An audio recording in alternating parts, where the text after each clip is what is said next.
Hello and welcome to Horror Hyperfixations, where I look at horror through a neurodivergent lens. I am Sam, your neurodivergent host, and on today's episode, I am talking to the lovely Liv and Lucy from Sick Girl Films.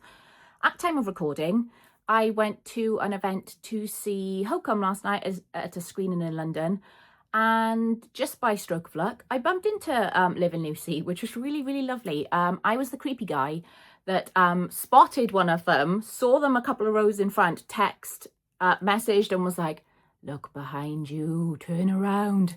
And then they found it at the end of the film, a spooky, scary film, and there's a message like, turn around. And they saw me and we had a little chat, which was lovely. So finally got to meet them after chatting on the podcast. I had a brilliant conversation with them. I'm so grateful to them both for being super vulnerable.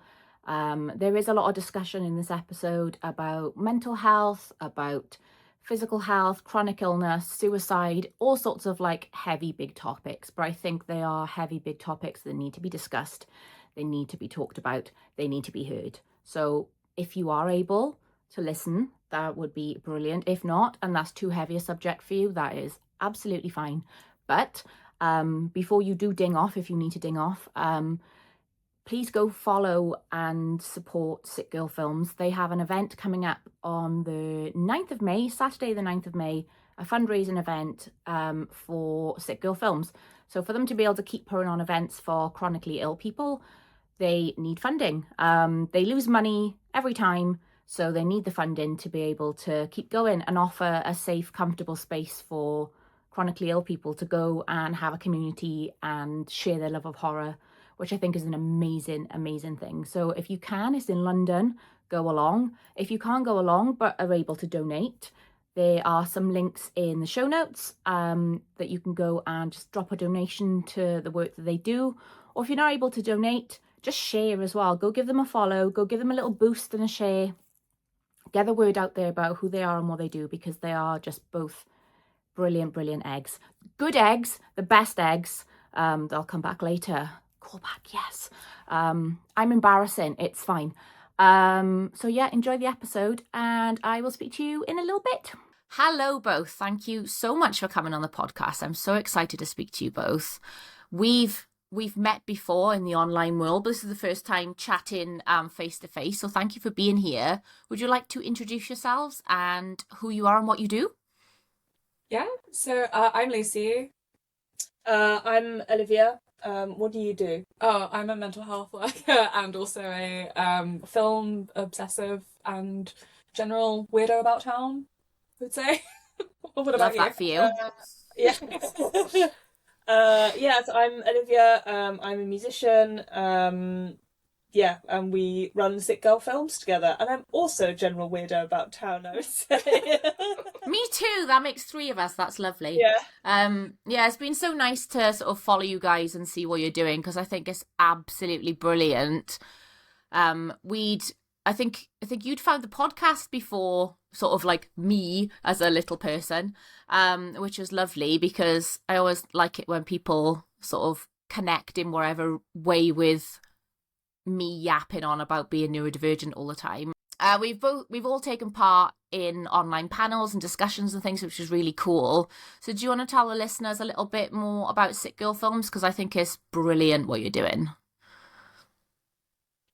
Yeah, so Sick Girl Films was something that we came up with because we were both very sick. We both are disabled, we have chronic illnesses, and we bonded very much over the fact that we loved horror films. It was one of the reasons we became such good friends, but it was also a way for both of us to like deal with how horrible a lot of our lives were.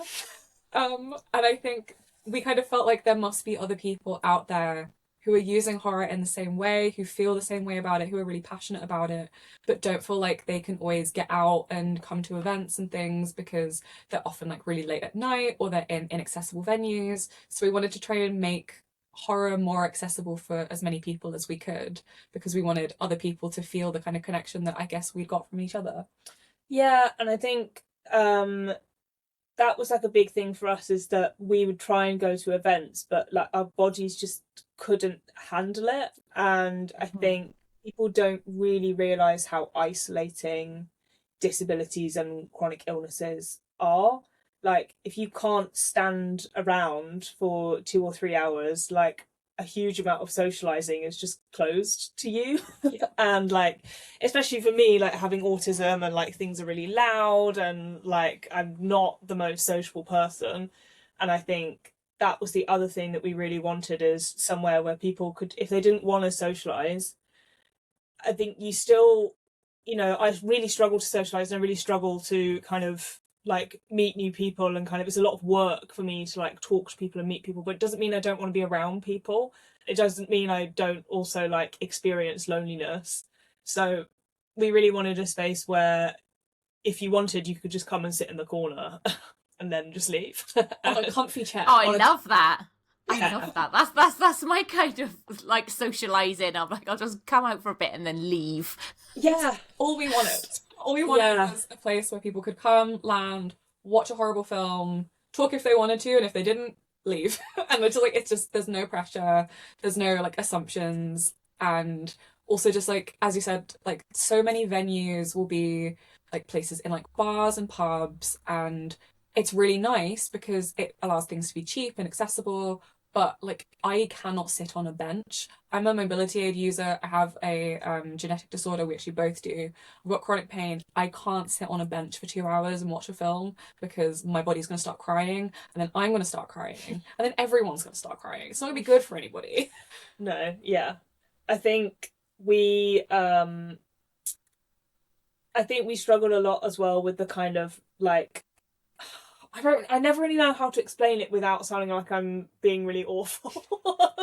But I'm not an upbeat person, and I think either of us Neither are am I. very upbeat people. And I felt I'm a miserable like bitch. exactly, Right. yeah. And I think we wanted somewhere where it wasn't about like kind of being upbeat and having like, what am I trying to say? I think we just wanted somewhere where people could be really grumpy and be angry. And I think there's very few kind of examples of like disabled people having a space where they're allowed to be really angry together. And especially like for me, coming from a music background, I was really thinking of it as like a kind of punk ethos, and like that amazing kind of experience that you get with a lot of like punk gigs or like metal gigs or like a lot of gigs where like you are there to be angry together. And I really wanted that Yeah. experience, but also to be able to sit down at the same time. I Yeah. love sitting down. I love to sit down too. Sit down, lie down. Yeah. If I can recline, Yeah. perfect. Ideal. Yes. I mean, I went Yeah. to a horror convention last weekend, well, the weekend just gone. And normally when I go, I'm sat on it right now, but I've got like a big memory foam bum cushion. That's like one of those ones that's like got a little dip in it for your bum and it's nice and wide for your hips. Because I know I cannot sit on those hard plastic chairs. And like this time, every year I've been, there's been less and less of those plastic chairs. And a plastic chair is better than sitting on the floor. But twice this weekend I sat on the floor, on a hard concrete floor, because I had no way to sit down. The only other seating in the venue is wooden picnic benches, which is not comfortable. It's not comfortable for anyone, yet alone people with like mobility issues.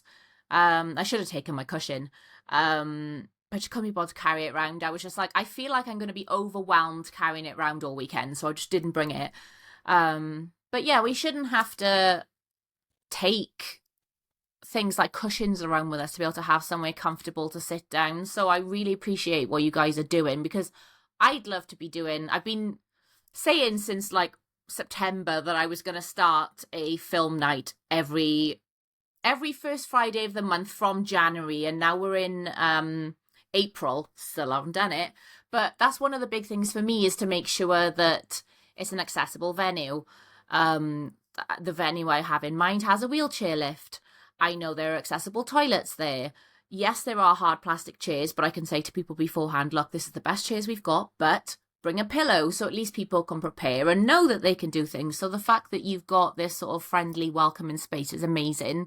And I just wish I lived closer so that I could come to all of your events, because that's the kind of environment I want to be in. I love going to hang out with other horror fans, going to film festivals and conventions, but they're not the most accessible. And I know I'm very lucky that my accessibility needs are very, very small, and I can accommodate myself quite easily by bringing headphones or ear defenders or, stim toys or a cushion. But for a lot of people, it's not that easy, and my heart breaks. And not in a they're sad, sympathy way, but my heart breaks when I see people at events and things and they're struggling to get around, they're struggling to get through because thought hasn't been put into accessibility. And it boils my piss as well as makes me like want to cry, because I'm just like, these poor people. Like the one venue I've been to events in, they have one disabled toilet for an entire convention venue, and I think they can hold up to 10,000 people there. And sometimes you see the queue. Yeah. Sometimes you see the queue for the toilet. And, some people are more able-bodied than others. They can make it into, the general access toilets. But other people can't. And sometimes you see there's a queue of like 10, 20 people there waiting to use this toilet. And you think, if that was me, I spend so much time procrastinating that, like today, I was busy doing something for about 5 hours and I needed a pee for about 4 of those 5 hours. Yeah. And I got up and ran to pee before I peed myself. So if I was in that situation in that venue, I'd probably piss myself, because I wouldn't be able to hold it anymore being in a queue by the time I decided I needed to go. We were genuinely having a conversation just before we logged on about how much we both piss. So very much like I really struggle with like not being able to use an accessible toilet and it just like not being available. And sick of pissing. I hate it so much. Yeah, me too. Yeah. I hate pissing. And I think and I think the accessible toilet thing, I think, drives me crazy. And I think it's important to say, like, for a lot of venues, the problem is not like the venues. It's really expensive to be accessible, which is like the other problem. And like, it's so much money and it's so much work to put on a film night. Like, people, when we tell people like how much it costs and how much we lose every time we do it, people are like really shocked. And I think, it's so much work and it's so expensive to like put on a film night. I don't think it's the fault of the people kind of putting the film nights on. And we're friends with lots of people and they're some of the loveliest people we've ever met. But it's such hard work, and it is possible. And I think that's something that we're trying to kind of show, is that like it is doable, it is possible, and our event does not want to step on the toes of any other events. And as far as I understand, we're the only kind of horror film screening collective that does things in the afternoon instead of evenings. Which, love that. Yeah, we just can't stay awake. No. It's not even some people are. It's not even the case of being a night owl or a morning person. Like, no, I'm neither, because my body is constantly trying to fall asleep. Yeah. Permanently exhausted pigeon. It's not a night owl. Permanently exhausted pigeon. I'm constantly on the verge of falling asleep. Yeah. I'm if I'm not yawning, I've been replaced. That's not me anymore. Yeah. Invasion of the Body Snatchers has happened. And Lucy's been well, like we just said, I was napping before we recorded because I just hit a wall. And I was like, I need to sleep now. I had to put Bob's Burgers on and catch up and just have a little sleep.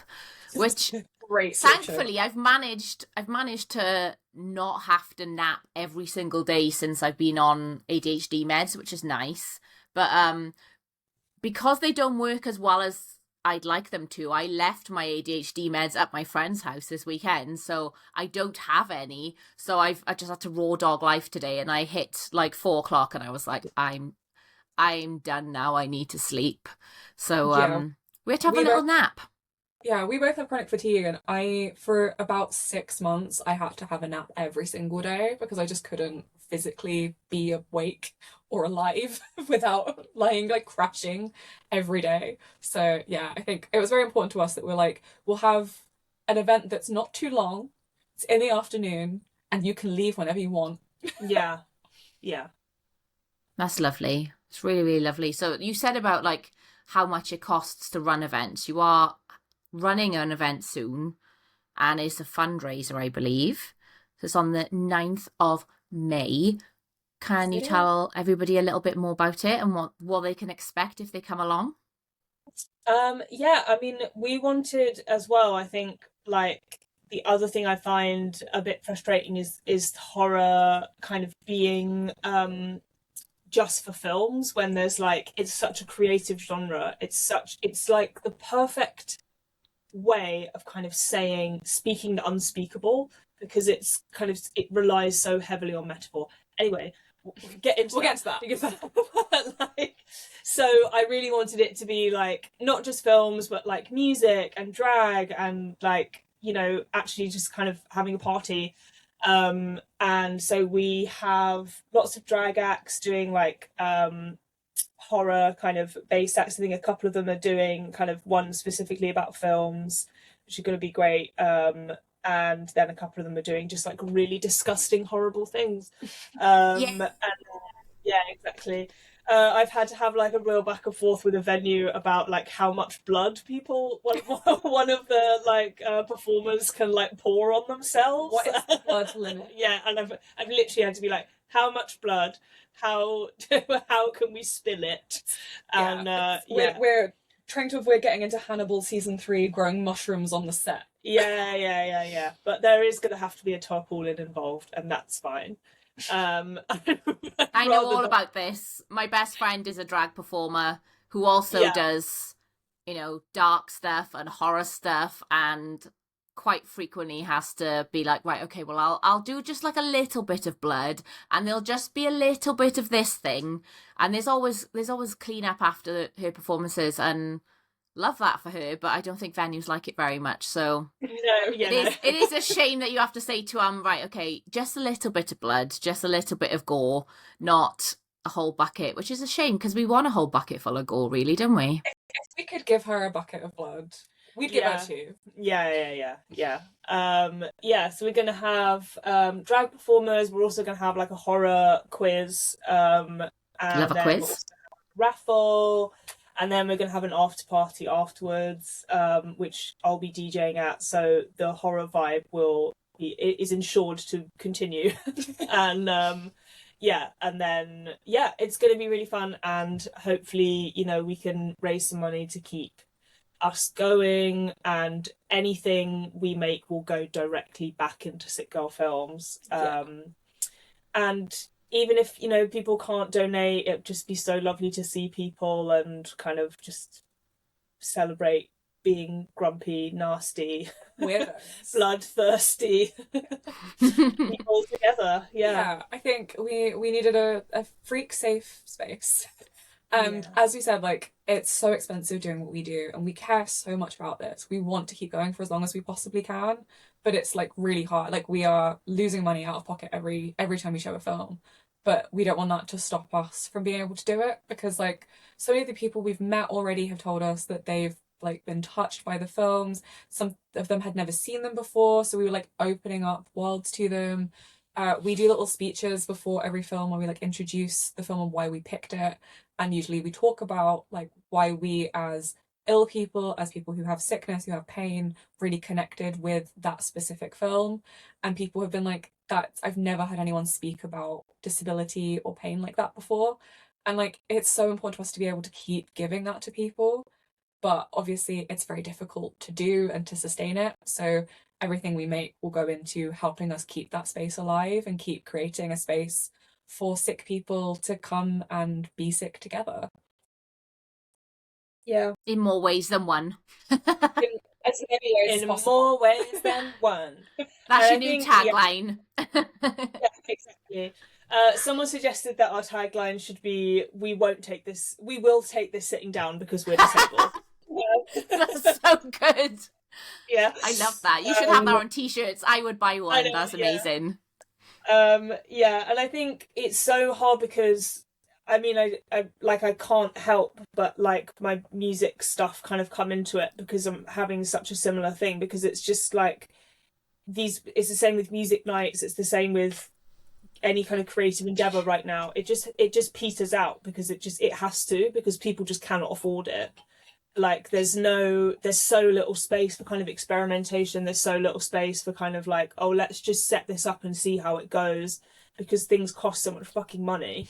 And like I really wanted to kind of promise myself and, you know, promise each other, like if we started this we were going to keep it going. And, you know, we really, really want that to happen, and we're very determined, kind of, because spaces like this crop up all the time, and it's so exciting and it's amazing, and then people just they can't do it anymore because they just can't afford it, or they burn out. It's so much work and they can't keep up with it. So we're just really trying to find a way to not burn out and not kind of get in significant amounts of debt. So Mm-hmm. yeah, I think anything people can give is a massive, massive help. And yeah, it goes straight back into us giving something, hopefully giving something helpful to other people, you know. Yeah. What It's we're saying is we amazing. are a charity case. Yeah. So we would like your charity. Please give us Yeah. handouts. Yeah. Where is it? I'll put all the details in the show notes, but where's the venue? Which city is it in? What time is it? Just so that everyone listening knows and they can plant it in their brains before they Yes. read the show notes. So it's at Pie House Co-op, which is in London, in Deptford. So it's a fully accessible venue. You can sit down. There's also kind of a space around the corner where you can have like a bit of a breakout as well, which is important to me as a kind of very tired autistic person to kind of point out that if you don't want to engage and you need a minute to just like not hear loud noises, there's a place where you can sit down and it's a lot quieter. Its doors are at 6:30. It starts at 7, 7 till close, basically. 7 until they make us turn the music off. And yeah, it's on the 9th of May. Tickets are on our Instagram, but they are through Ticket Tailor. If you just type in Sick Girl Films into Google, it should come up. Or go on Ticket Tailor website and type in Sick Girl Films, it should come up. But it's called Sick Girl Films Presents a Sick Girl Party. Love that. I wish I could be there. It just sounds brilliant. Well, apart from the party bit, because I'm like, I don't like fun or leaving my house. But the quiet space bit sounds lovely. I'd sit in there on my own and be like, can someone get me a glass of pop, please? Thank you. Yeah. But no, it's so funny the things that we do before I think we realise our limitations as chronically ill people, as neurodivergent people. Like I used to go to drag shows all the time. And I would get very overstimulated and overwhelmed there, but I was so fully masked at this point in my life that I would just carry on with it. And I would get home and I would just be like, oh, like an absolute mess.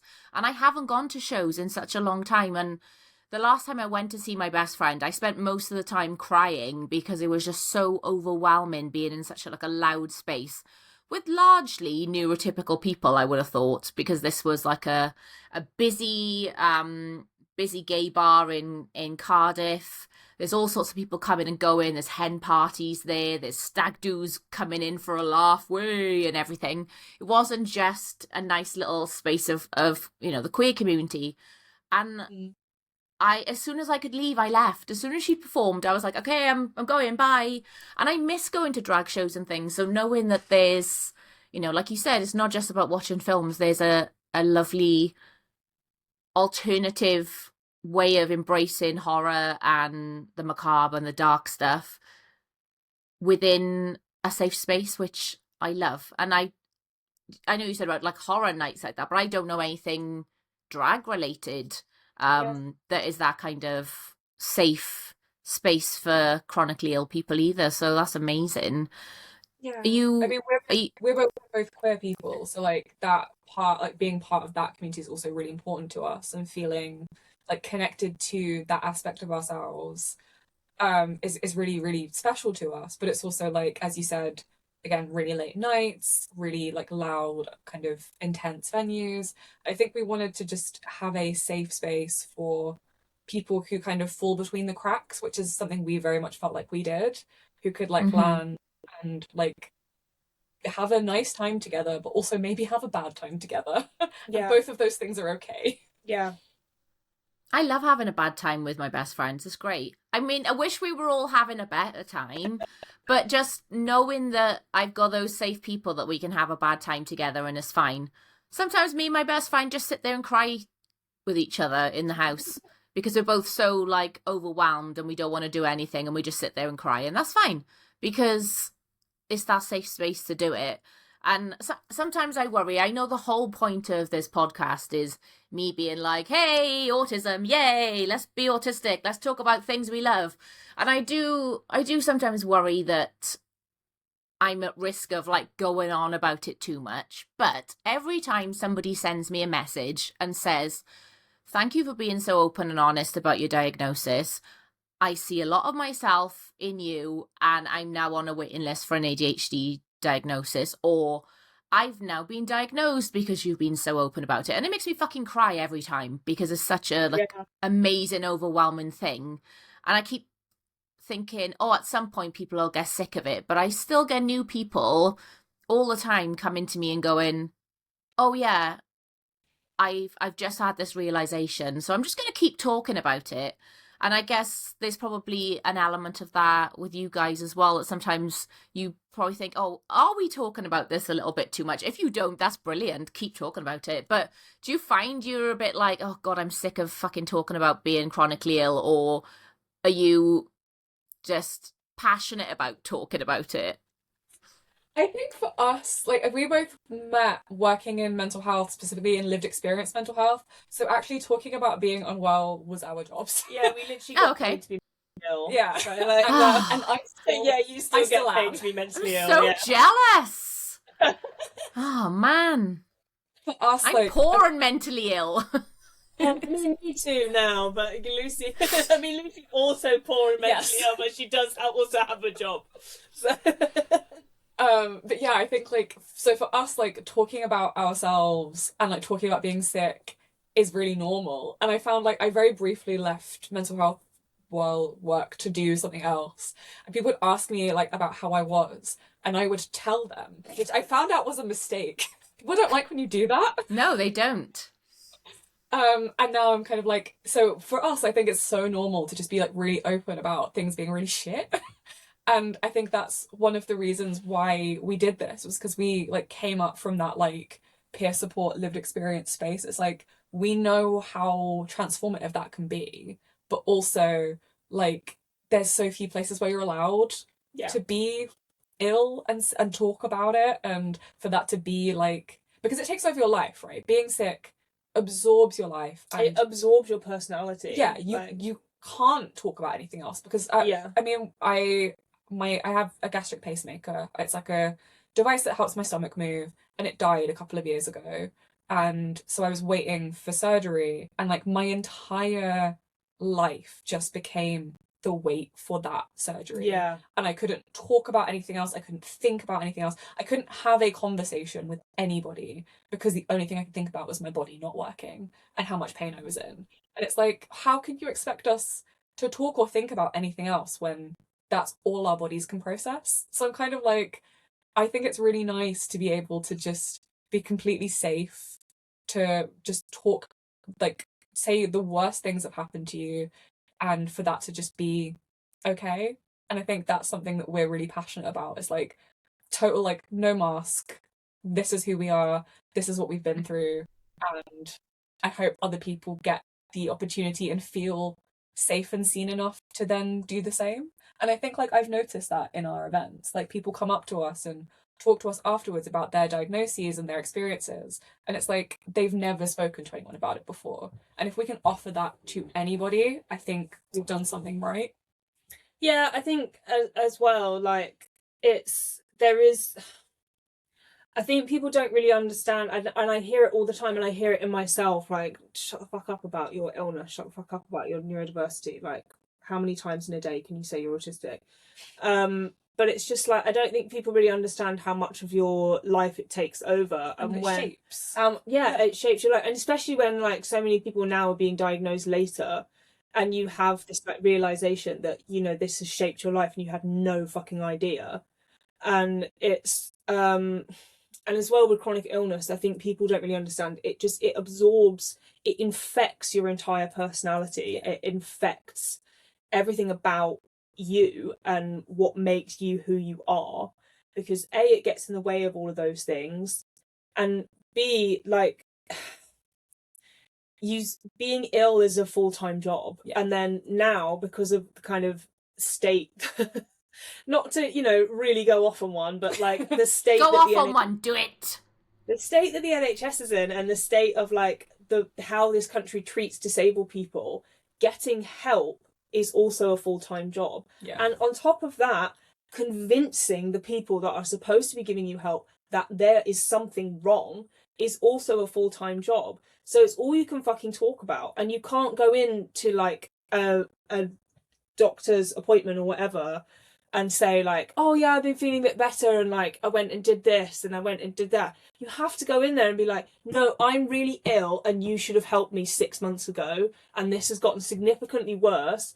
And you can't, you have to kind of tell them as your worst possible day, because it's the only fucking way to get any help.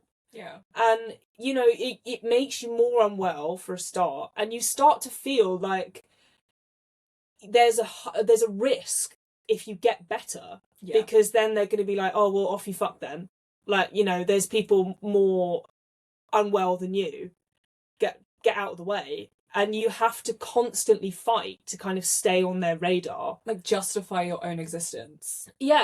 And like it's when you've spent so long trying to convince people that there is something going on, you know, that there is something, you know, how many horror films are about this? Like, there's a ghost in the house, and the house is your body, and the ghost is gastroparesis. The ghost is chronic pain. And yeah, you know, you just spend so much of your time convincing people, and then you get to the point where even if, you know, people do believe you, you don't believe that they believe you.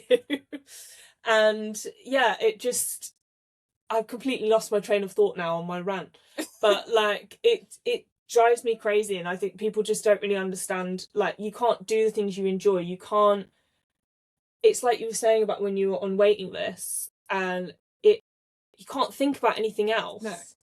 And you're not the person that you used to be if you get ill, when you get ill later in life, like I did, or like, you know, for you, it's like you're not the person that you should be. And like the people that are around you, you just don't have the same experiences as them. So your personality kind of grows in this really kind of strange way, because you can't connect to people in the same way. So yeah, it does become like, it becomes your personality, it becomes like who you are, and it is all you can fucking talk about, because it's all you can fucking think about.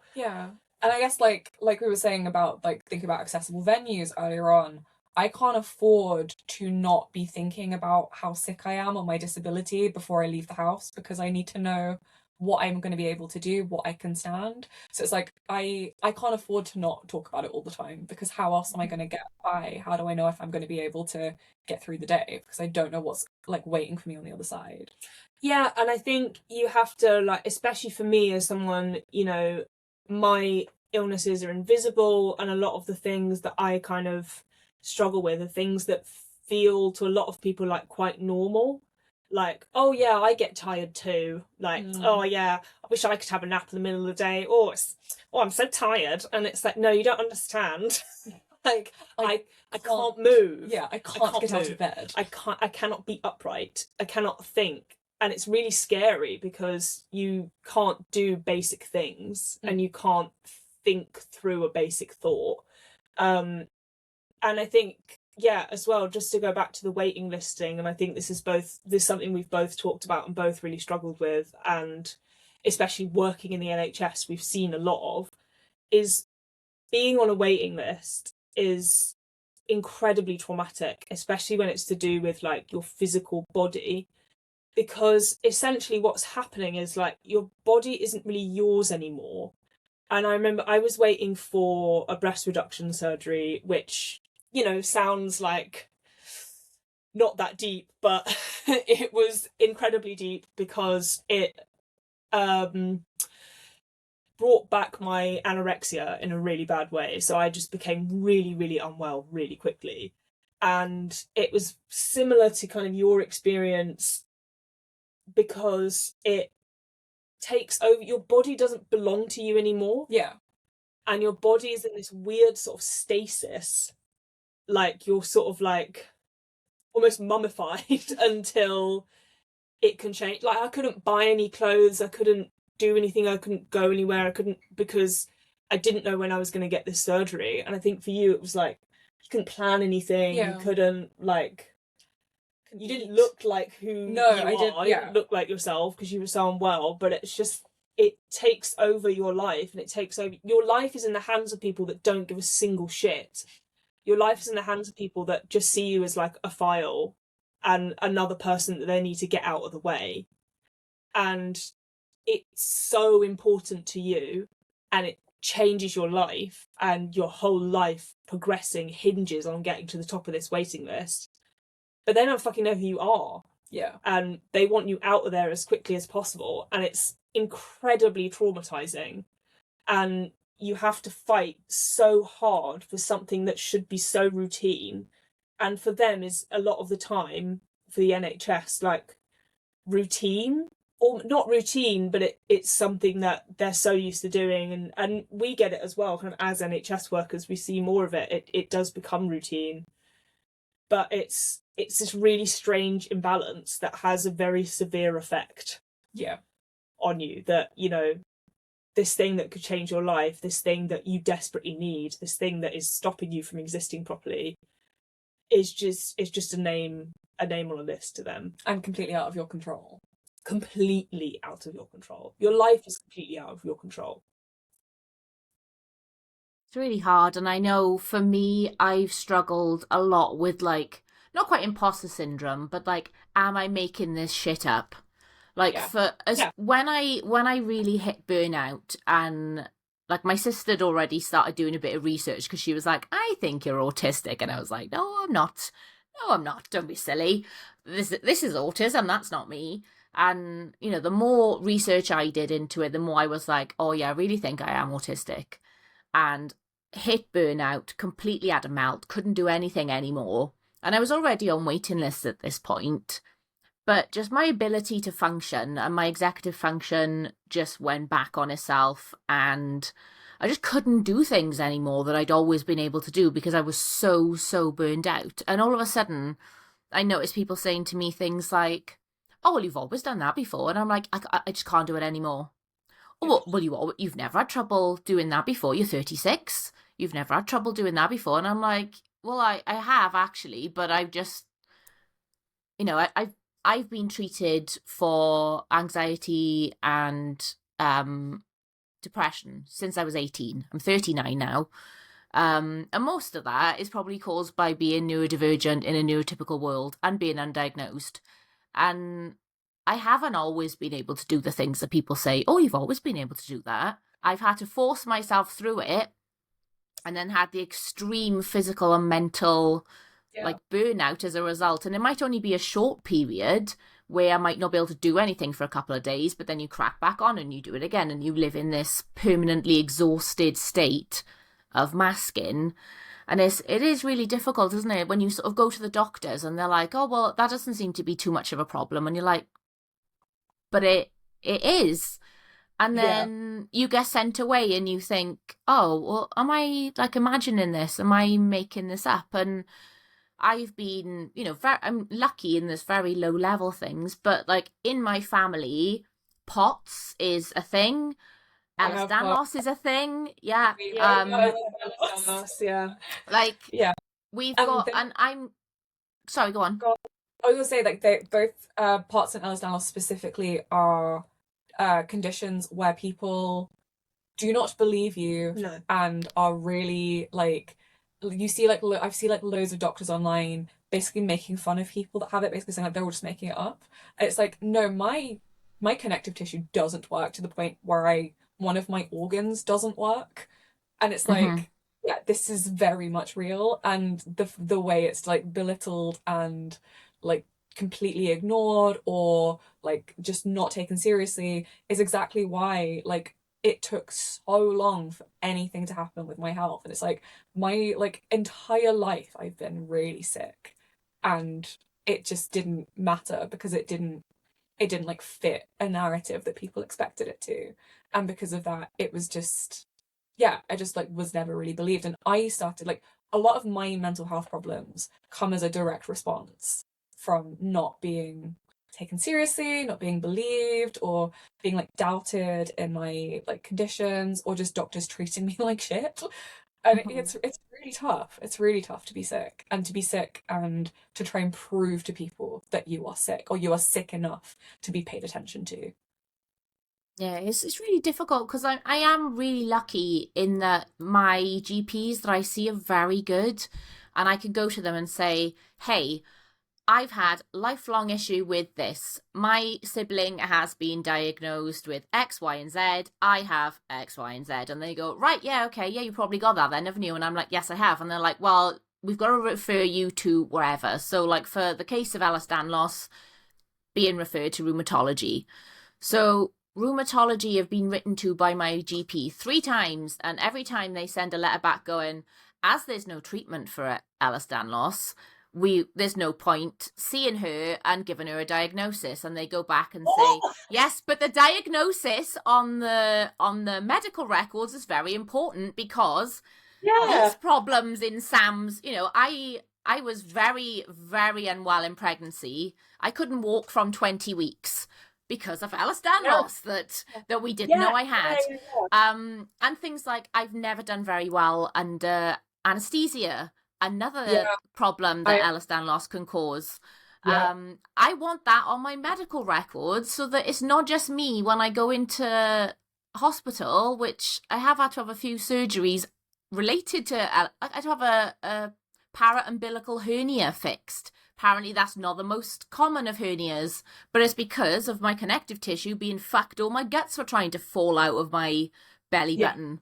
And I had to say at that surgery, I do not do well under anesthesia. And they've gone, well, how do you know that? And I'm like, well, my last operation, they told me that I didn't come around very well, didn't go under very quickly. I have severe vomiting after for a long time. I've got, luckily, it's not something that like is a really bad issue for me, but I have what I call puke TSD. I don't have a metaphobia, I'm okay, but like I was so ill during my pregnancy that I was sick probably every 20 minutes, every single day for about 4 months.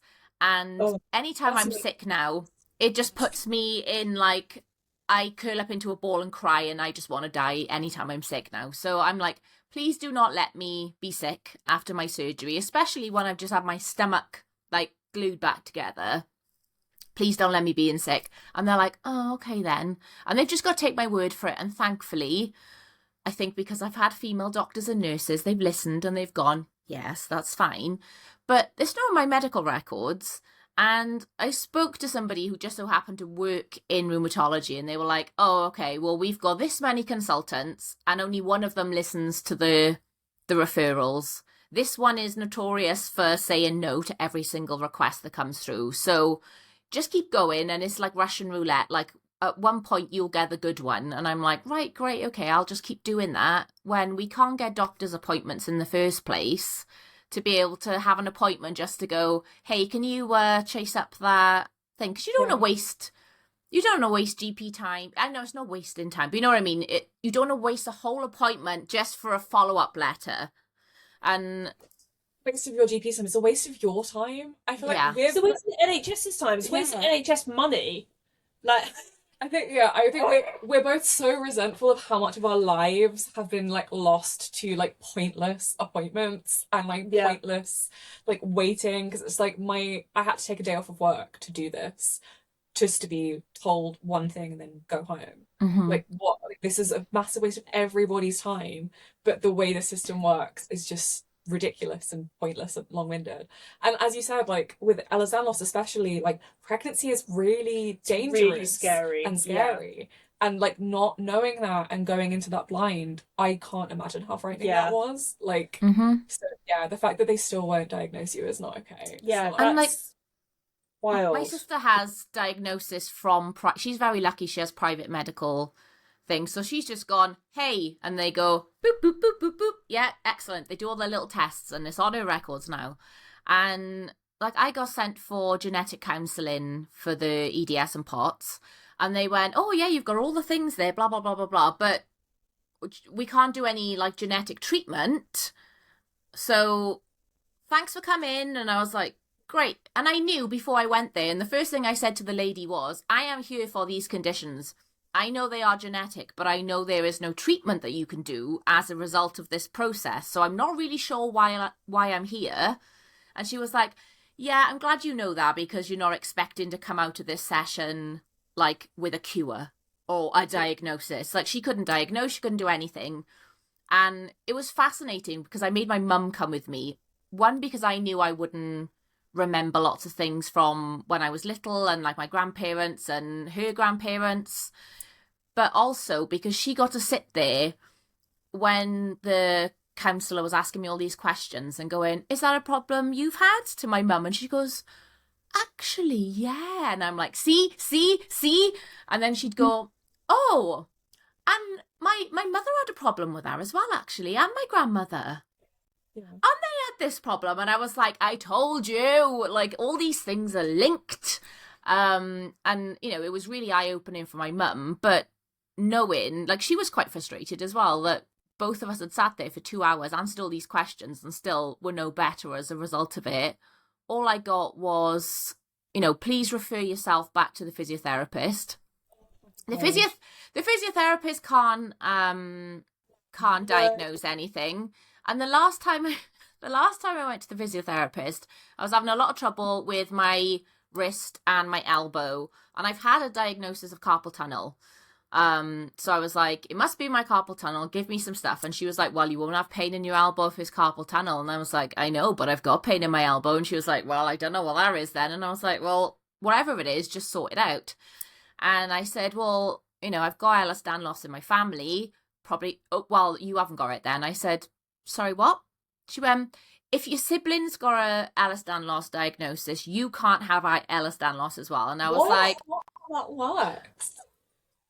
And I said to her, I said, oh, right, okay, because all the research I've ever done and all the research that my siblings ever done, and my GP told me that, you know, the fact that it is a genetic disorder and that they have a diagnosis that, you know, is probably also, that's what my issues are. She was like, no, impossible.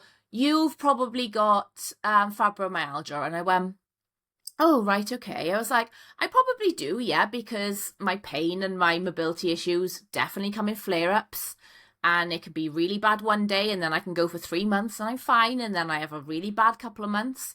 And she was like, yeah, that'll be it then. So fibromyalgia. And I went, okay, so what do I do now then? And she was like, see a GP? And I was like, right, okay. So it just went back to the GP again.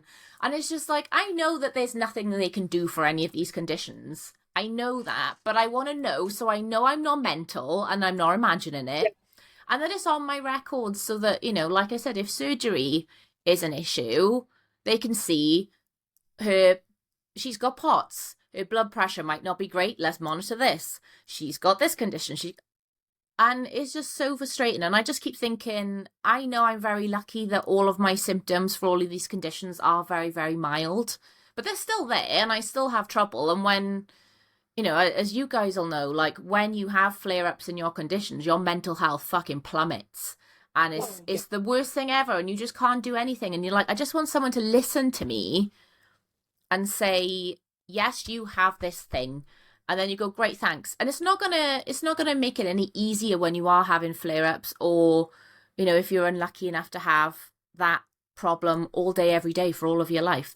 That's fucking horrible. But at least you've been listened to and you've been believed, and somebody has gone, yes, you're not making this up, you're not imagining this, you have this condition. And like you said, it's like the whole like haunted house thing, but like your body's the haunted house, and there's a fucking ghost there, but nobody Yeah. believes you, and it's so upsetting and frustrating.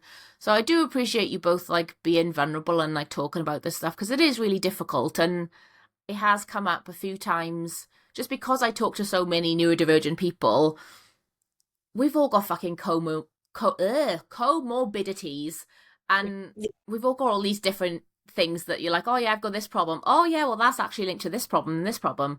So it comes up quite a lot about medical gaslighting, and just the struggle of trying to live chronically ill, whether that's mentally chronically ill, physically chronically ill, or both. Which I think we've all got that one. Yay! We've all got a fucking double whammy of mental and physical problems. Yay! But it's just really difficult. Like it's if you have a physical health problem, it's like 90% likely that you also have mental health problems, because of course if you're in pain all the time, it's gonna fuck you up, and it does fuck you up. Yeah. Like, yeah, it makes perfect sense that like those two things go hand in hand. And I think, again, like the way that in this country you have to work so hard to kind of get anyone to listen to you, to get any kind of medical help and medical support, how is that not going to have an effect on your mental health? Yeah. And we would see it all the time at work, in like working in the NHS and working mental health services. It was particularly in personality disorders.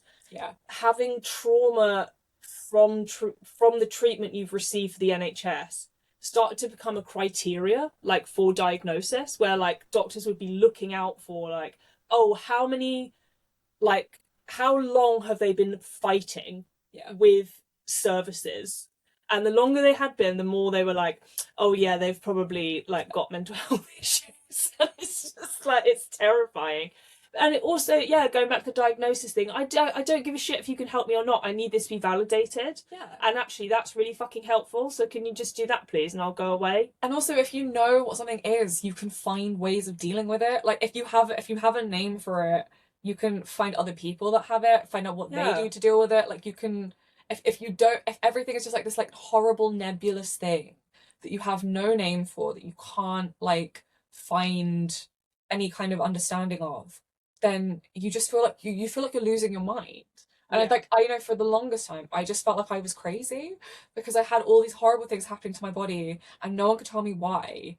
And I just felt like I felt like I was in a horror film. I felt like I was like the wife in a ghost film where like I was just like begging for someone to listen to me and believe that something was wrong. And everyone was like, she seems a bit messed up, isn't she? Yeah. What's up with her? Yeah. And I think as well, like, I've just completely lost my train of thought. The second I started talking. No, it's gone. It's gone. It'll come back. It'll come back. Yeah. To like bring it back to horror a little bit, are there any films you can think of that do encapsulate the chronically ill, mentally ill feeling, either just in general or just like for you specifically?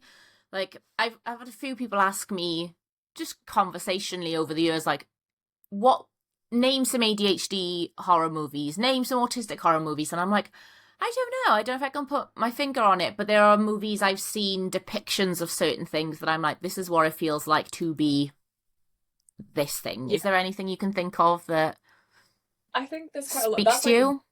That's like what a lot of like our intros end up being about. Like, I think like for me, like werewolf narratives are really familiar to me because it's like that idea of your body just becoming something completely out of your control, doing things you can't do anything about. It's like you become like just something complete, like just like I felt when I was at my sickest, I felt like a wild animal, and like I just didn't know how to function as a human being anymore. And I think like that idea of like that physical painful transformation kind of just absorbing your body and it turning you into a monster is very relatable to me and is very like visible to me. And just watching it happen and have no words for it, no reference, no way, literally just having to stand there and like watch it happen. Yeah. And people are just set like all the time like, oh no, that doesn't exist, no, that's not real, no. And you're like, well, it's happening. So I think it is. I think there was like a beautiful moment. We both saw The Substance together, and there's like a beautiful moment where like her body's like decaying. She's like struggling to get up from a chair because her knee is locked. And we both like, oh my god. Yeah, I think we pointed at each other when it happened. Yeah. The knees, I'm like that. Yeah, the knee thing. Yeah. I think for me, so I think for both of us, I saw the TV Glow was like. I still haven't seen that because I'm waiting for the right time and setting to see it, and I know whenever I see it, it's gonna destroy me. So I really want to see it. I think it was like again, going back to the validation thing, and we've had this conversation constantly, and we had this conversation a lot because I saw the TV Glow was the last film that we showed, and we were talking about how when you are unwell, and there's a huge crossover with kind of chronic illness and queerness and like the trans experience in chronic illness, because you're experiencing a lot of it physically, you're experiencing a lot of it through your body. And an alienation from your body as well. Yeah. Mm-hmm. And you start to only be able to really see yourself in kind of fantastical narratives, because you yourself are this kind of fantastical thing, because according to the medical world, which is the kind of like be all and end all of like logic and like there is kind of, if a doctor is it's kind of the if a doctor says something is real, then it's real. If a doctor says something's not real, then it's not real. It's like they are the authority. They have the last word on what's happening to you. And then you go and they say, oh no, that's not real, that's not happening. And then you go away and you think it's still happening. And it becomes this like incredibly surreal thing where you yourself become almost this kind of like mythical being. Because when it comes to sickness as well, there's a narrative to sickness that the medical world follows, which is, it's what people think of when they think of illness. The narrative of illness is you are well, then you're sick, then you're well. You get better, or you die. That's the other option. So illness in the medical world, in the West anyway, has a kind of narrative. And when you think of illness, illnesses, you're well, then you're sick, then you're well again. But chronic illness defies that narrative, because you don't get well and you don't die. So you are in this sort of weird liminal space where, you sort of simultaneously exist and don't exist. Schrodinger's girl. Yeah. And so I think you become really attracted to kind of fantastical narratives, and you see yourself a lot more in kind of werewolves or ghosts or, things that don't exist, but we know about and exist on the TV and films and books. But, if anyone in kind of real life, quote unquote, say, oh no, that's not real.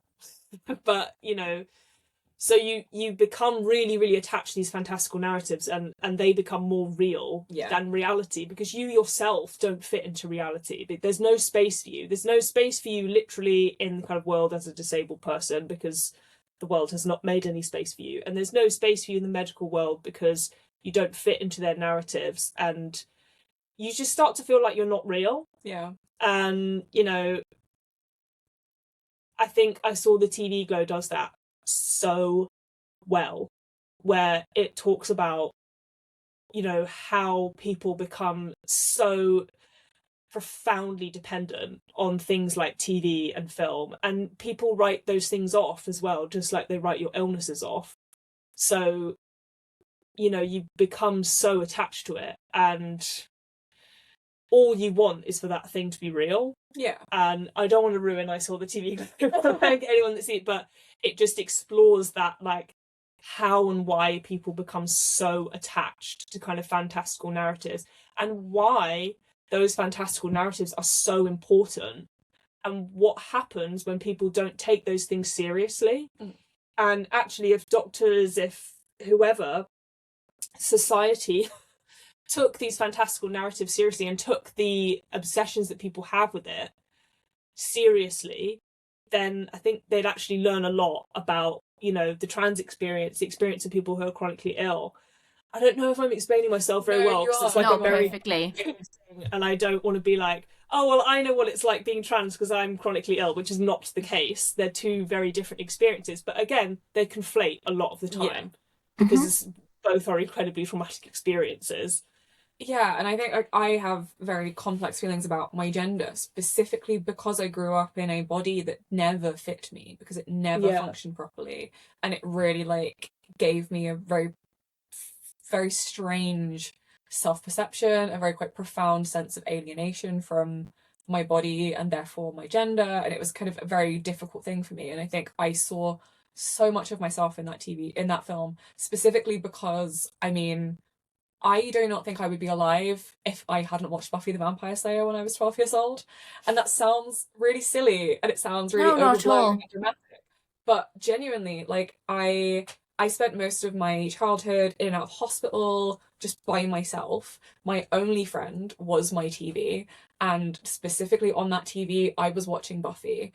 When I had MRIs, when I was like 13, 14, the only way I got through those without like the sound and the fear that I was going to be told I had like a brain tumor was singing the songs from the Buffy musical episode.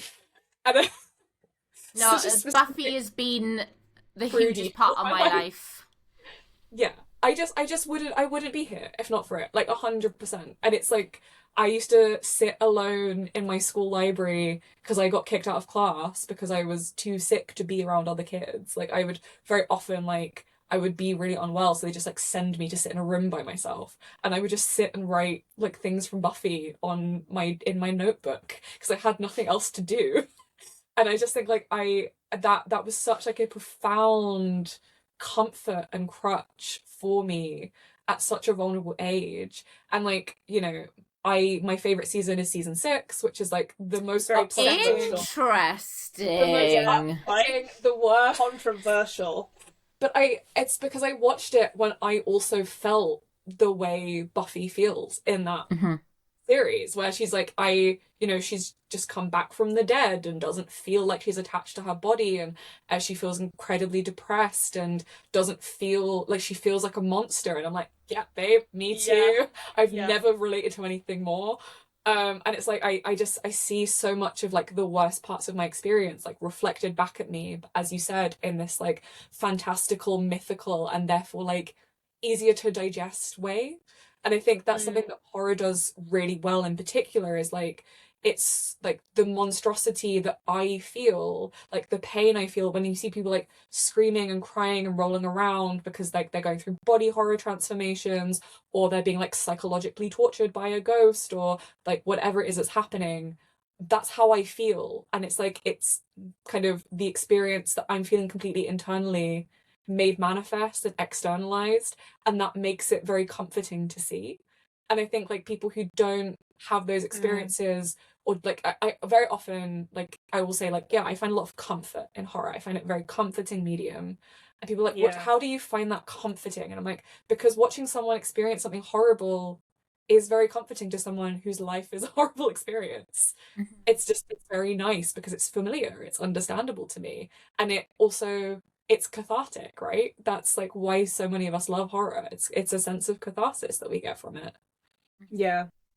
And I think as well, like, if I watch kind of upbeat films, or like, I don't know, I'm just like, I'll never have that, because my life's not like that. It's depressing. Then I just feel like shit. Great, thanks.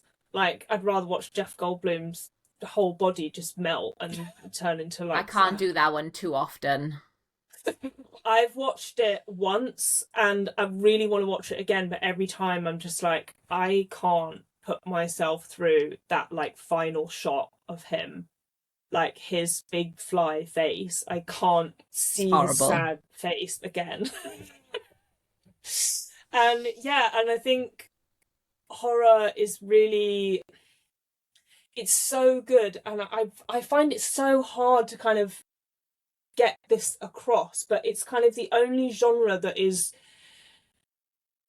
so perfect for kind of speaking unspeakable things and kind of manifesting completely unspeakable things. It's the genre that relies on metaphor the most, and as a sick person, you rely on metaphor. You are often so heavily reliant on metaphor to explain your symptoms to doctors, to explain your symptoms to family, to explain how you have to live your life, you know, and horror does that so well. It is so good at manifesting invisible things, so much better than like any other genre.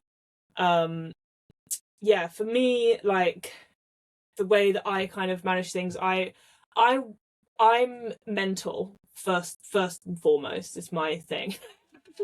And then like all the physical, I had loads of health problems kind of my whole life because I had EDS, Ehlers-Danlos syndrome, but no one really took it seriously. And then I got fibromyalgia, and then chronic fatigue, and a load of other things. But yeah, so I grew up in a place that was very, very isolated, and I didn't really have anyone to talk to, and so I just started like talking to people that weren't there, and like pretending to such an extent that by the time I was in my like early 20s, I had like a full breakdown because I realized I had no clue how to like actually exist in reality, because my whole life had been talking to people that weren't there, and like your best friend the TV, my best friend the TV, and like compulsively watching Spirited Away, because it was like, oh yeah, like the only way I can express how I feel about like what's going on in my family is that like, yeah, my parents are pigs and my boyfriend's a river, and like it's so hard to explain, and I feel like I'm getting really ADHD about it and losing my train of thought. Which character in Spirited Away is you? I'm No Face. Oh god, I say Chihiro, the girl. She's such a little shit. She's so grumpy. She's so like shitty to her parents. Like she's so like, I don't want to do any work, and she's so like, she's like, no, I don't want to take responsibility for things. No, and like she's so grumpy. I love her so much, and yeah, I think she's really lonely. She's really isolated and really lonely, and I was a really isolated and really lonely kid, and the only way I got through the things that were going on was living in a kind of fantastical realm, which really came back to bite me in the arse as an adult when I realised I had no way of actually existing in the real world. And now we've made it so you don't have to. Yeah, exactly. Yeah. Yeah, and I really hated horror for like a long time. I was like really scared of it. I didn't want anything to do with it. I think we came to it in very different ways. Yeah. And I had a really terrible experience for it really young, because I watched Jeepers Creepers like way too young. Oh no. And I think it's not a good film, which I think made it so much worse, because I think if it was like a really good film, it would have like taken a different trajectory. But it scared me so much that I was like physically shaking. My whole body was like physically shaking. No. I have an older sister, and her friends were watching it, and I stupidly like just joined because I wanted to be cool and like be friends with my sister's friends. And then I didn't sleep for like a week. And I had this like obsession with ghosts, and I was terrified of ghosts, and I would like wake up in the middle of the night as a little kid and be like, there's ghosts, like there's ghosts gonna come and get me, there's ghosts. I couldn't even hear about ghosts. Like I remember like running out of the room when like my friends tried to tell ghost stories. And as I got older, I became really, really obsessed with like ghost story films. I don't believe in ghosts, and I don't know what it is, but I just, even if there was a ghost right in front of me, I'd be like, no, that's not real. No, I don't know what it is. But then I realized I was becoming more and more obsessed with them, and I sort of came to understand that there were a lot of things going on in my family that, because I was the youngest, I didn't know about. But I was a kid, so I picked up on an atmosphere that was really horrible, but I had no idea what it was. So, as you know, my kid brain, I was like, oh, it's ghosts, there's ghosts. And I think, yeah, there was something haunting my house, but it was not ghosts, it was familial trauma and people and mental illness. But yeah, I think through that I became really obsessed with horror films. I used to say like I really don't like horror films. I really don't like horror films, and then in the same breath say one of my favorite films was The Orphanage, and then Oh God. then I just got to the point where I was like, you can't say you don't like horror films anymore, babe. That's not. It's just not true. That's not true. Yeah, That's a heavy one. Yeah, I mean, it's one of my mum showed it to me. Yeah. We both share the thing of our mums kind of being very big forces in us liking horror, but I think for very different reasons. My mum is saved in my phone as Thomas, because Thomas is the ghost in The Orphanage, because she's like a child ghost. She has the exact vibe like a child ghost in a horror film. So she's Thomas in my phone. But I think, kind of ghost stories was the way that I kind of got into horror, and Guillermo del Toro was the way I got into horror. I was at Pan's. If I had to watch one film for the rest of my life, it would probably be Pan's Labyrinth. If it wasn't Spirited Away, it would be Pan's Labyrinth. Or Alien. Yeah. Can't decide. Well, that's a good. Oh, go on. I was going to say that's a very good roster. I was going to say, I think, we both kind of came into horror through our mums. My mum was just like, my mum was a punk, and Lucy's got a cool mum. Yeah. My mum was like a punk and a goth growing up, and she thought it was really important for me as a 9-year-old to watch both Rocky Horror and The Lost Boys. Excellent parenting. That completely shaped my entire personality. Like, everything about me makes sense when you learn that fact. And I think like that's why like I ended up loving like so much horror from such a young age. I remember my cousin making me watch Candyman when I was 9, trying to scare me. And her and her friend were like balled up together on the sofa, like screaming. And I was just ripping the shit out of them.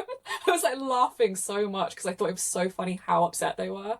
And like I had a crippling anxiety disorder. I had panic disorder when I was a child.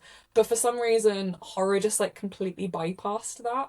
And it kind of just went into this more like safe space for me. And I think I've always kind of found it quite soothing, if anything, rather than horrifying. Well, I think a lot of I've heard so many people with anxiety say like they love horror because it's like, oh, this is the worst possible thing that could happen, and like when you have anxiety, you're constantly waiting for the worst possible thing to happen. Yeah. And then it's almost like really comforting when you see it happen, and you're like, oh, it's not even like, oh, I didn't make it up. It's like, oh, it's happened now. And it's not even happening to me. So like, there's something really, really comforting. I can understand why it would like bypass that's something I've always done. And I was quite lucky, I think, that I had that realization at about 20 that I'd really got into horror from the age of about 15, 16 as a way of coping with anxiety. And it wasn't ever anything specific. It wasn't like, I have anxiety around this and watching films like this. It was just using it like a little tap of being like, okay, I'm going to be really stressed for 2 hours watching this ghost film, because anything ghost and paranormal will scare the shit out of me. It's guaranteed. Like slashers and body horror doesn't really scare me. But ghosts and things will. So I would watch these stressful, intense films and I would feel peaceful. Because I was letting it out in a controlled way, and that was really lovely.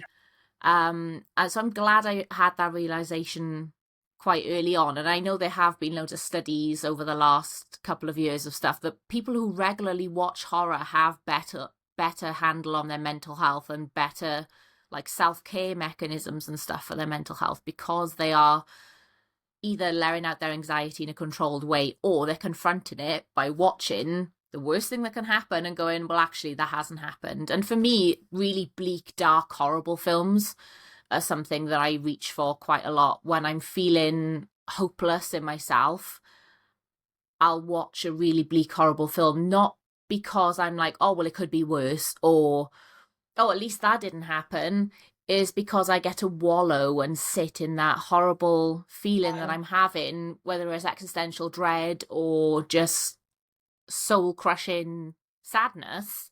I can sit there in that, again, in a contained space. It's like, well, I'm supposed to feel really sad doing this film, so I'm gonna feel really sad. And I find that really, really cathartic. Like, Martyrs poster behind me, it gets brought up all the time. Like, Martyrs is one that I will sit and watch when I need to feel really sad. I will watch Martyrs. I will watch it when I'm like, I'm gonna watch Martyrs, yay. But it's also one that I can sit and watch. Have you got sort of those films that will be like a really fucked up, like, comfort movie for you? Like, for me, it's Martyrs. Not fucked up as much, but like Silence of the Lambs is quite an intense one to watch as a comfort movie. Hereditary is a very intense one to watch as a comfort movie. I just like sitting there in that like bleak. Yeah, I think like whenever I'm sick, it will be the time where I reach for a horror film. Like I got like a really bad stomach flu, which as someone who has a gastrointestinal disorder was really, really bad. I was really sick. And the two films I decided to watch were Videodrome and Raw. Oh no. I really enjoyed it. Made me feel a lot better. I think that makes especially with Videodrome, all the stomach stuff. Yeah, that I've never felt more related. I relate so much to that film. Yeah. Put your hand in my tummy. Yeah.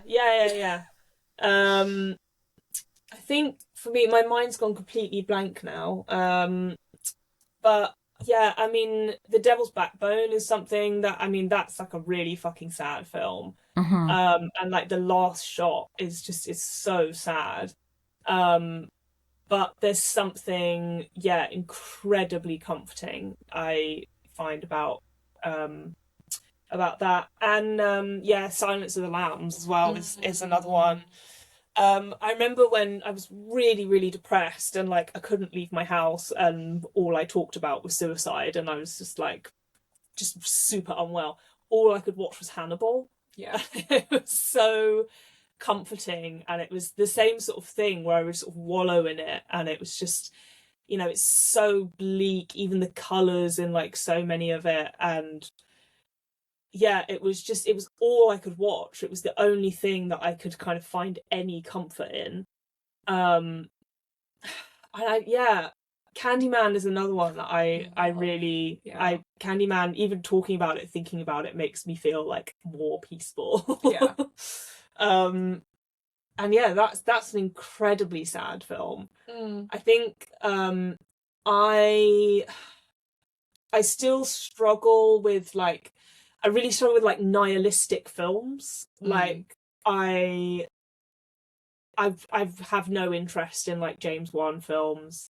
But yeah, I think I'm a ghost story person, kind of heart of hearts. That's probably, and yeah, body horror doesn't really scare me. It happens to me on a daily basis. Yeah, that's just Tuesday. Yeah.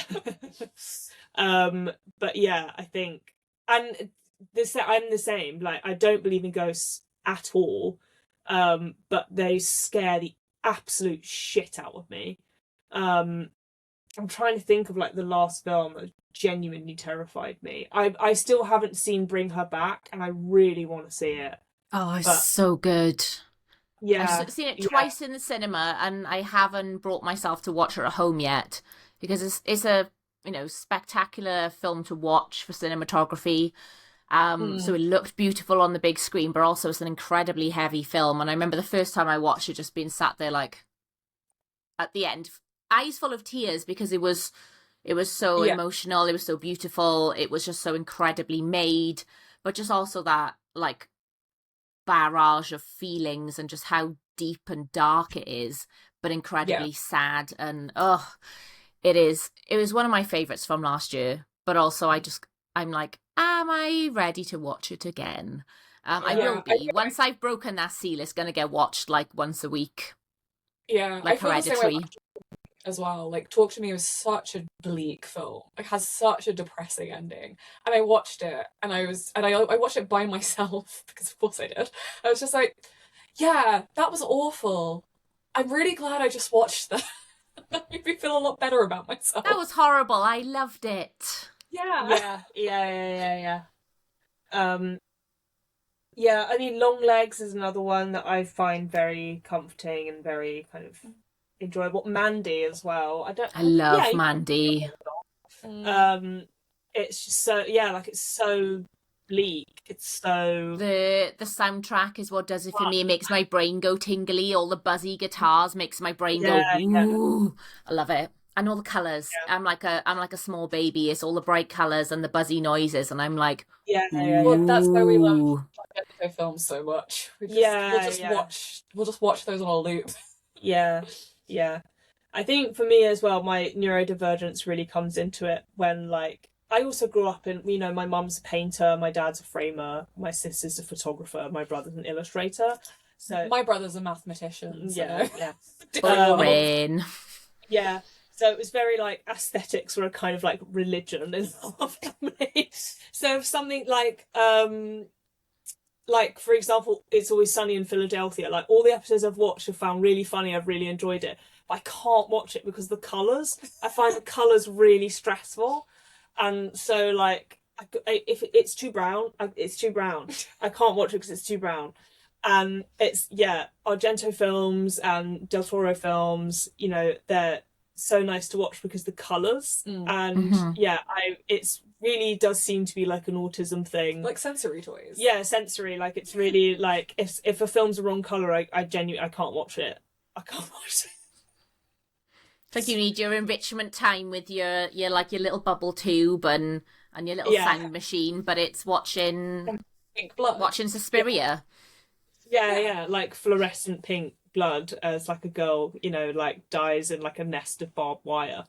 I feel very safe and comfortable. Well, as a musician then, I need to know which of Argento's films is your favourite soundtrack? I mean, I feel like you can't beat the Suspiria theme tune. I really like Inferno. Yeah, I loved Inferno. I really like the Deep Red soundtrack as well. That's great. Deep Red I was literally just about to say that the opening track on Deep Red is just like it's a banger. It's a banger. Every time I go and see ghost stories in the theatre, I'm always like, I have like a little rave, and people looking at me because the play's just finished. They're in like, have you guys seen Ghost Stories? No. Or the film? It's very intense, very wonderful. I have Ghost Stories Autism. It's amazing. I've seen it like 8 times in the theatre now. I'm that guy. But it opens and closes with Profondo Rosso. The music, and it is just such a banger. And as soon as like the ending of the play is so bleak and horrible and clever, and everyone's always a bit like at the end, and then our music starts as the lights come up, and I'm always just like raving, having my best fucking life to a bit of Goblin as I'm walking out of this horrible, bleak, scary show, and everyone else is just like, is that girl okay? And I'm like, do like, it's great. And okay, thank you very much. Love a bit of Goblin. Sometimes I put Goblin on when I'm like doing stuff around the house, and I'm like, I'm very stressed now, I need to turn it off. It's not always the best in the house music, but Yeah, that's another thing I find with like emotional regulation is like my favorite songs in the world, like I can only listen to them like a certain amount because they're so like I think about the Suspiria theme tune on a daily basis. Well, there was also a time where you were only listening to the Under the Skin soundtrack. Oh yeah. Oh Ooh, my that's god.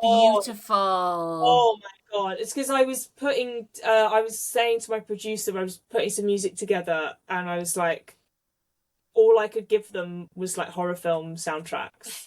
It was all I could give them, and I kept just going like, no, no, no, no, do do do, from like the Mika Levy Under the Skin soundtrack, and I was like, no, it's not horrible enough. It's not horrible enough. It needs not to upsetting sound worse. enough. And yeah, I look back at like the playlist I sent them, and it was just like Tubular Bells and like the Suspiria theme tune, the Halloween theme tune. It was, yeah, I mean the opening track from The Thing as well, that just incredible like one note synth. That I think that John Carpenter didn't do all of the soundtrack to The Thing, but he added something to it, and the thing he added was that synth sound. Love a bit of 80s synth. It's fucking great. Love it. It's the only thing I like about and I bring this film up all the fucking time as well. It Follows. Fucking hate It Follows, but the soundtrack, banger. I didn't like It Follows either. I'm glad. Fucking hate it. People get really annoyed at me when I say I didn't like it. Why didn't you like it? I've tried watching it 4 times. It's fucking stupid. It's fucking nonsense. But really nice 80s bisexual lighting and 80s synth. Yeah. Love that. It just didn't work at all for me. Yeah, I just don't like it. I can't. It's really boring. Yeah, I mean, I have to say, I didn't watch it all the way through. I wasn't really like connecting to it. And then there was the bit where with the old man. Yeah. And I was just like, no, I can't see that again. And I think I saw it when it came out, so I was probably quite young and not like a big horror person yet. Mm-hmm. So I just haven't bothered to watch the rest of it because I was like, I don't want to see that old man. I don't think you're missing out. Yeah. I've watched it 4 times now because so many people who have very similar taste in films to me love it. And every time they're like, no, you're wrong. This is why it's brilliant. And I'm like, okay, I'll watch it again. And then I'm just like, nah, I don't fucking like it. So every time is the film I go to bring up to be like, I fucking hate it. I'm on your side. I'm with you. I didn't like it. It's just terrible. It's just terrible. So just last question, just because I like to know, what is both of your favourite film? I know it's really hard to answer one. Or your Letterboxd top 4, if that's easier to give 4 films. Because I know my favourite film changes depending on my mood. What's your favourite film today? I'm trying to think like what my Letterboxd top 4 is, and it's like it's Jennifer's Body. Excellent. I'm a bisexual woman, and that was key to my entire life. It's Jennifer's Body, The Red Shoes, which I think is like a prototypical horror film. Like such upsetting, depressing film. The ballet sequence is like surreal horror. It's like one of my favorite films I've ever seen. And then Park Chan-wook's I'm a Cyborg, but That's Okay, which is a film like not a lot of people know and not a lot of people have seen, but it's about like a girl in a psychiatric ward who believes she's a robot and it like does a lot of like very weird self-harm. It's a very surreal film. He later said in an interview he made it so that one of his daughters could watch his films. And I'm like, that was actually seen by children. But that's still quite wholesome though, isn't it? He tried. Yeah, he tried. I can't remember what the other one is, but those are 3 of my favourite films. I feel like mine are really basic and boring, but again, I go like full autism, and I'm like, no, I've picked these films now because they're the best ones, and they're the best ones, and there's no other films, and I'll just watch these over and over and over again, please. Pan's Labyrinth, I'd say, I think it's between Pan's Labyrinth and Spirited Away. I think are the things that had the biggest impact on me. Especially the thing, in Pan's Labyrinth, Ophelia kind of using fantasy as rebellion and, using fantasy as a way of, it's like the only thing she's got left to kind of escape this horrible situation that she's in. I also really fancy the Faun. He's just really tall, and I have a massive insecurity about how I'm really tall. So anyone who's taller than me, I just am immediately attracted to, and he's very tall. And he's really creepy. Yeah, exactly. He's tall and creepy. Alien as well. I love how, which is the thing that makes me so furious about the franchise, is it's impossible to understand. Like, you could dig at that film for the rest of your life, like Ridley Scott has done, and very badly, and never get to the bottom of it. Yeah. It's so Freudian. It's just incredible. And it's also, you know, people say all the time, like, it's a haunted house film, and it is Haunted like, house in it's space. it's really gothic. What's the other? I mean, Suspiria, the original Argento Suspiria, and also The Exorcist. Like, it's a basic choice, but I watch The Exorcist. I watch The Exorcist every year at Halloween in the Prince Charles, and the 4K restoration, the extended director's cut with the spider walk, and I watch it and I think, that was horrendous, and I don't want to go through that for at least another year. And then October comes round and I'm like, I'm so excited. Time! We're just girls. Girlies love The Exorcist. Yeah. Every year I think, I can't put myself through that again. And then every October I'm like, woo! Here it comes. Time for The Exorcist. But yeah, the Orphanage as well, which we've talked about. Yeah. Were you lucky to snag tickets to see Del Toro at the BFI? No, and I'm really upset about it. I didn't get any. Oh. Actually, it's in London on the day of your event, isn't it? It's the 9th of May. 9th and 10th of May, I think it is. Are they? No, sorry, I'm in the there was me. I was like, I can't come, and that's why I can't come, because I'm going to that. I just remembered. I forgot that I was away for a whole 5 days doing film and horror things, and I completely forgot about it until I looked at my diary the other day, and I was like, oh shit. So hadn't written anything down. I knew I was busy on those dates, but hadn't written them down and didn't know why. But yeah, I managed to get tickets to see Crimson Peak, which is one of my favourites, and Shape of Water with Del Toro there, and I'm just gonna cry. As soon as I look at him with my actual eyes, I'm just gonna cry the whole time. And I purposely booked terrible seats because I know in the BFI screen where they walk in for the screening bit, he will walk past me. I won't be able to see the screen very well, but it's fine. It's Crimson Peak. I've seen it like 6,000 times. But he will walk past me and I'll get to be like, I love you to him as he walks past. He won't be able to hear me, but I'll know I've told him I love him. Oh, no. Yeah. He's a sweet baby. Lovely man, and he seems like, and I've heard him talk a lot about kind of female directors, and the way he talks about it is really beautiful, and he just seems like a real ally. Yeah. And yeah, he's also like, he views like the romance of horror in a way that I think is like, I think the reason why he's so beloved by a lot of women specifically is because he sees kind of the thing that a lot of us grow up doing, which is like, we love the monster. We not only like eroticize the monster, but like, we are the monster. We want to look after him. We want the monster to look after us. I think all of the time about him saying like the reason he made The Shape of Water was because when he saw the creature from the Black Lagoon for the first time, he just was like, I just wanted to love him. I just wanted someone to love him. I'm like, yeah, me too. Yeah, I'd love him. I would. Yeah. Did you see him at the Oscars? He didn't walk the red carpet. And he sat and ate a bag of crisps. If I wasn't already obsessed with him, that was the point. He's on his phone with a bag of crisps, and I'm like, it's me. Into his mouth, and I was just like, I hope you got crisps on that incredibly expensive suit. Yeah.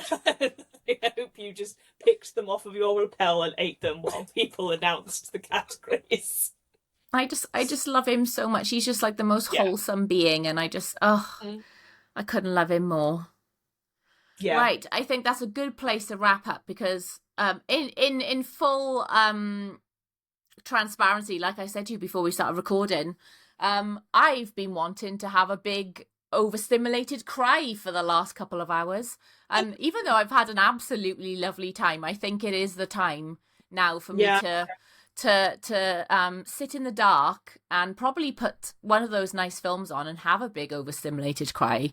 But it's been so lovely to have you both on and to be so like open and honest and vulnerable. I think it'll be really helpful for a lot of people to see themselves and hear themselves in people like yourselves and myself to some extent, of like just being open and honest and saying how we struggle in the world and making it okay to talk about those struggles, and just to be like, oh, okay, it's not just me as well, and have that sense of community. And whether that's listening to podcasts of people who've got similar problems or mindsets to you, or going to events and community things, like it's really lovely that I guess include myself, that we exist as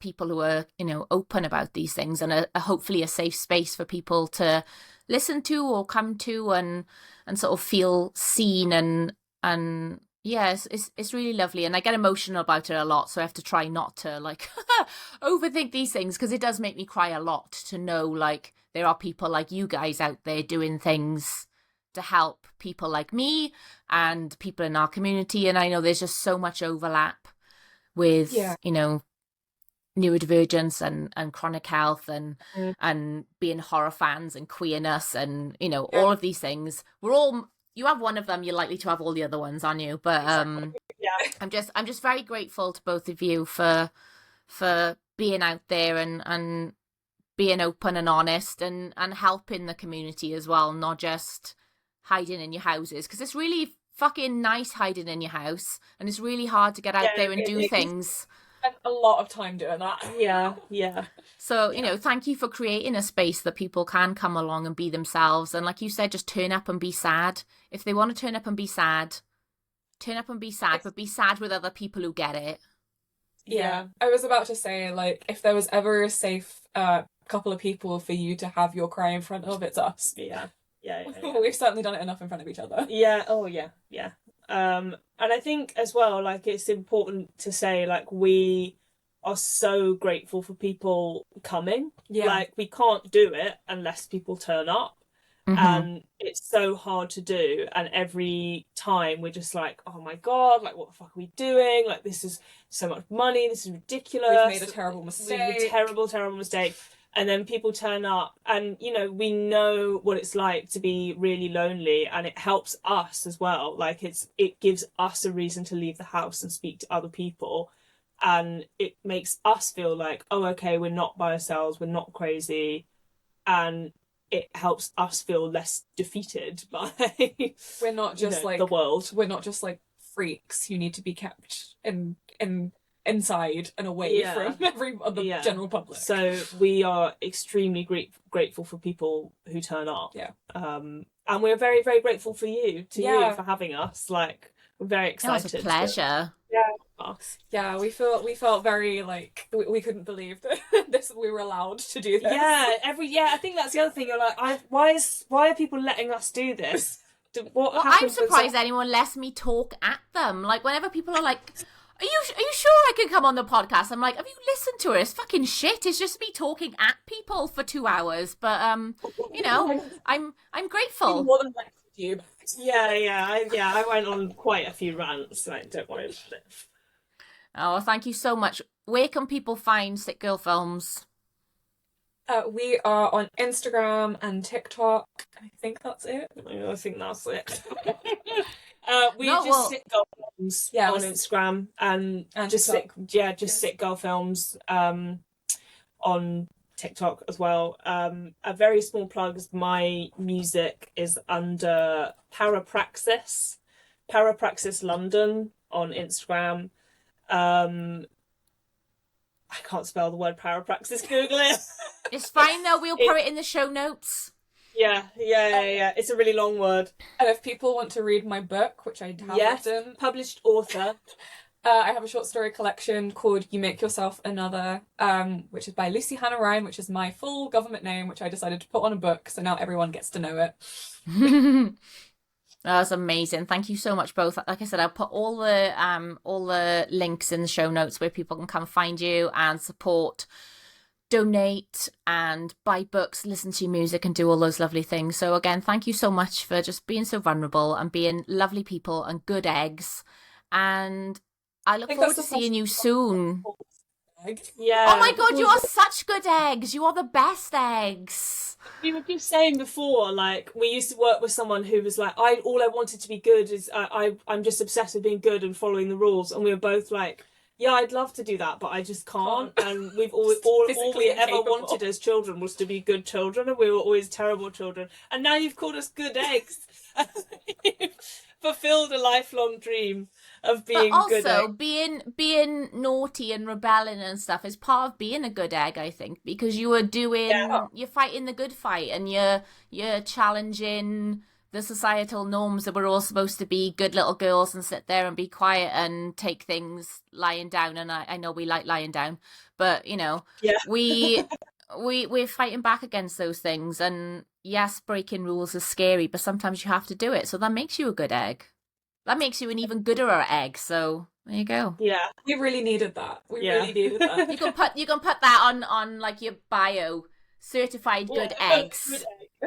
We'll good eggs. Yeah. I want a t-shirt that says good egg. My friend calls me a good eggy, and I'm like, that's even better. Yeah. A good eggy. Yeah. Well, thank you both so much. It's been lovely chatting to you. And I'll keep sharing all the events. I'll keep popping things out there. Ping stuff over to me when you want to share it, because I want as many people as possible to find out about you guys and come and support your events. And I promise I will come at some point. But sorry, Del Toro wins next time. Yeah. Oh, one small thing I forgot. If we do also have a crowdfunder and a coffee page, Ko-fi, coffee, whatever that is. But yeah, so if you can't come to an event or if you can't come to the fundraiser, then like literally anything you can give makes a difference.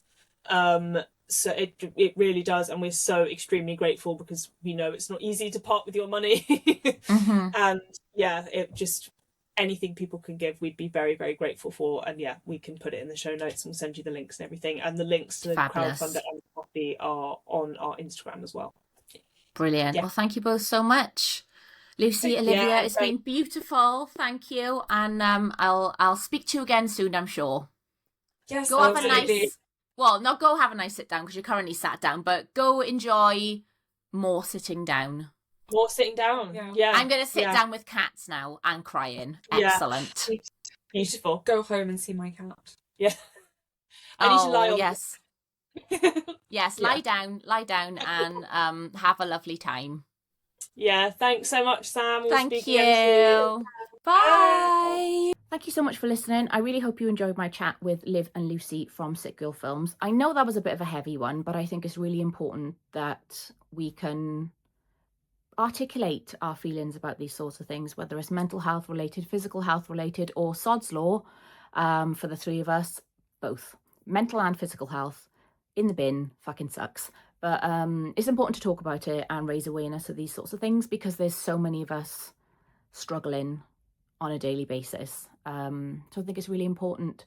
So again, if you haven't already whilst listening, go follow Sick Girl Films. Go follow Liv and Lucy individually as well. They're both awesome people. Like I said, got to meet them last night. They were lovely, had a lovely little brief chat, and hopefully I'll see them at some events again in future. But all the links are down below. Go give them a follow. If you can throw them a couple of quid as a donation, brilliant. If you can make it to their event, amazing. And if not, just go give them some support online. It would be amazing to see people sharing and spreading the good word of chronically ill cinema lovers like myself. We struggle, and it's nice to have safe spaces to go out to. So I really appreciate what they're doing. So thank you so much for listening. Please, as I said, go check out the show notes, go like and follow Sick Girl Films. please go rate, review, subscribe, follow, all of those things. I really appreciate it. I love getting to talk to lovely people like Liv and Lucy about neurodivergence, about chronic illness, about being film fans, about being women as film fans, and all of the complexities that come with that, for so many different reasons. And it'd be lovely if more people got to listen and come on the podcast and talk about their own horror hyperfixations, because I love talking about it. So thank you so much for listening. I will talk to you again soon. Bye. Love you. Bye. Horror Hyperfixations is supported by Hell on Shirts. Hell on Shirts make shirts for the sick and make the best horror and cult movie merch. I'm super proud to be an ambassador for Hell on Shirts. They are an amazing, independent, Welsh family-run business, and I've been following them since the start. Visit their website at hellonshirts.com to see the sickest t-shirts, long sleeves, hoodies, the comfiest joggers ever, skateboard decks like I've got up on my wall, and loads more cool stuff. With officially licensed merchandise and artwork from some of the best artists in the world, you're absolutely going to find your new favourite shirt. So go check them out on social media, visit their website, and if you use code Monster10, you will save money on your order. Thanks, Hell on Shirts. Love you. Bye.